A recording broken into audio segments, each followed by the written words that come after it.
from the audience. The U.S. has 10 times the number of wireless subscribers and 4 carriers with over 90% of the market. How long can Canada support more carriers with a much smaller population? Dave? I don't know.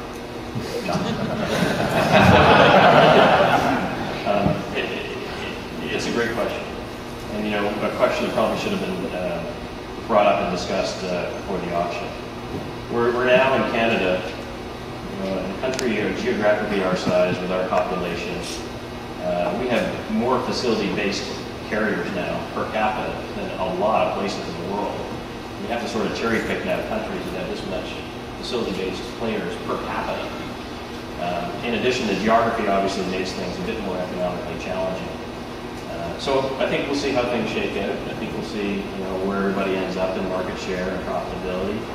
And again, it's just going to get down to the customer to decide who they want to be with in the long term in the future. And getting back to the topic of the panel on advanced wireless services, people do want to be future-proof for their stuff. So we'll see what happens. Well, there's definitely. I think the answer isn't 3, and the answer isn't 2, which we see in most markets in Canada. We see largely duopoly situations. I moved back to Canada from the Baltics, Lithuania, Latvia, Estonia. We see 3 operators in these countries, populations between 1.5 and 4 million. So we support 3 operators, or certainly those markets can support 3 and some MVNOs.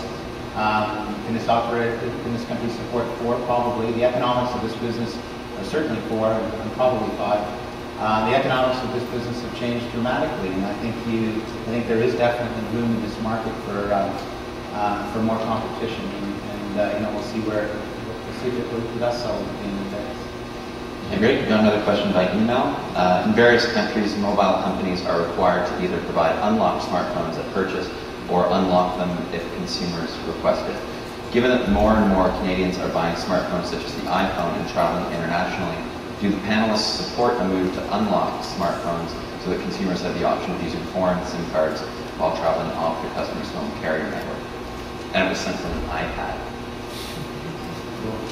So there's probably only one person who can do that. Who wants to take it?